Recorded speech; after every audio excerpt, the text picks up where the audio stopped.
Hola, buenas tardes. En las últimas semanas hemos asistido a una discusión muy álgida sobre si la posible desaparición de los fideicomisos va a afectar los recursos que van a programas tan importantes para el país como educación, cultura, ciencia, deporte, salud, protección de víctimas.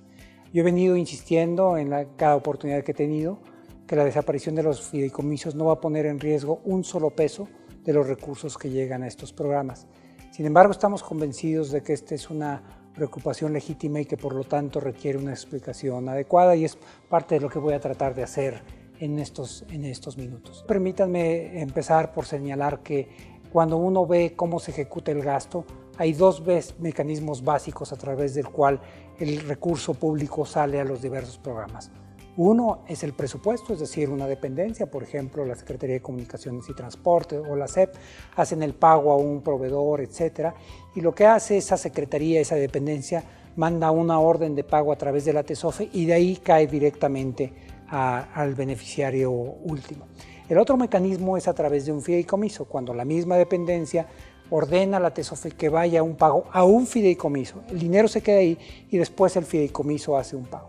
Para ser completamente claros, la mayor parte de todo el gasto, por mucho, se ejecuta a través de la vía presupuestal. Déjenme compartir con ustedes un par de números. En el año fiscal 2019, el último que nosotros concluimos, el gobierno tuvo un gasto de 6.1 billones de pesos, de los cuales 29,000 millones de pesos se gastaron o se ejecutaron a través de un fideicomiso. Esto quiere decir que el 99.53% de todos los recursos del gobierno se hicieron de la forma tradicional a través del presupuesto. En ese sentido, el fideicomiso es más bien la excepción que la regla, a través de las cuales el gobierno realiza pagos, apoyos, etcétera, a los distintos sectores, incluyendo cultura, ciencia, educación, atención a víctimas. Si estos dos mecanismos son más o menos equivalentes, una pregunta que uno se podría hacer es ¿por qué se hace a través de los fideicomisos? Y la razón más obvia es la siguiente. El presupuesto tiene una validez de un año. El presupuesto es aprobado por la Cámara de Diputados y se aprueba el 15 de noviembre por ley y tiene una validez entre el 1 de enero del año siguiente y el 31 de diciembre. Los recursos que no son utilizados por las dependencias que les fueron asignados se pierden y empieza el siguiente año. Una forma de brincarse ese mecanismo es poner los recursos en un fideicomiso.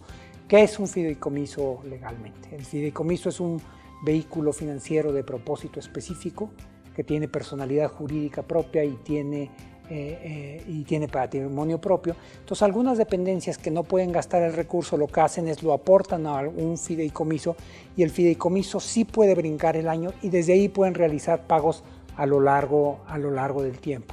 Este es un mecanismo que por diversas razones a nosotros no nos parece el adecuado. Primero, por un tema de transparencia y rendición de cuentas, el recurso es reportado como gastado cuando se aporta al fideicomiso y no cuando de verdad se ejecuta. Así es que si hubiera un fideicomiso que tiene 2,000 millones de pesos, estos habrían sido reportados a la Cámara de Diputados como gastados cuando en realidad están guardados ahí. Segundo, es un mecanismo que a veces esconde las ineficiencias de la dependencia ahí. La dependencia que lo está operando. Cuando no pueden gastar, pues una forma de hacerlo es guardar los recursos cuando no tuvieron la capacidad de gastarlos, guardarlos en un fideicomiso para un año siguiente.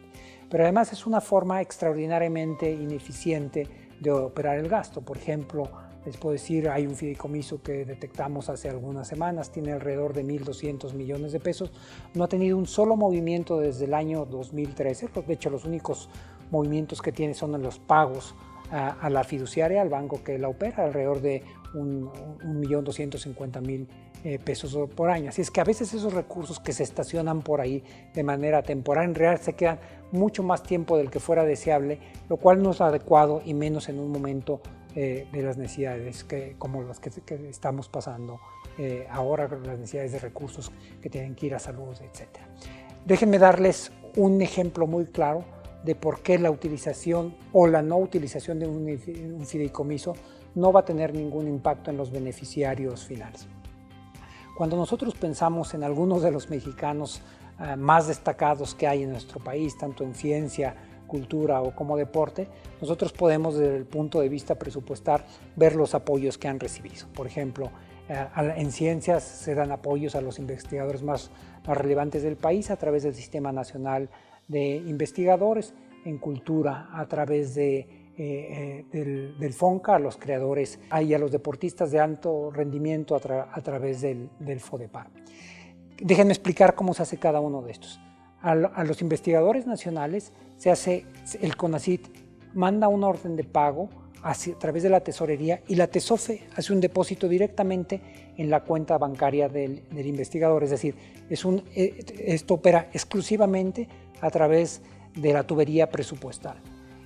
En el caso del FONCA, la Secretaría de Cultura tramita ante la propia TESOFE un pago, pero el pago no va a la cuenta final del creador, sino va a un fideicomiso, al fideicomiso del FONCA, y de ahí se hace el pago finalmente al creador. Y en el caso de deporte es muy similar. La CONADE hace una solicitud a la TESOFE, ese pago de la TESOFE va al FODEPAR y de ahí eventualmente en algún momento se hace un pago a los deportistas o los entrenadores. Si uno lo ve desde el punto de vista final, el depósito en la cuenta bancaria debería ser irrelevante de cuál fue el camino que siguió. Pero como pueden ver, el camino más corto es el que no para con un fideicomiso. Pero esto además presenta una ventaja adicional.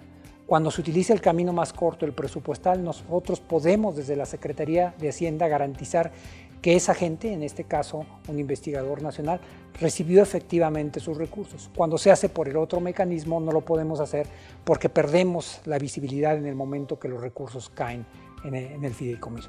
Esa es una de las muchas razones por las cuales creemos que es mucho más eficiente utilizar el mecanismo presupuestal. Sabemos que hay otros temas, como los temas de víctimas, los temas de desastres naturales, y si tenemos oportunidad en algún video posterior, dedicaré algunos minutos a explicar por qué también en esos casos no se van a ver afectadas la operación de estos recursos. Muchas gracias.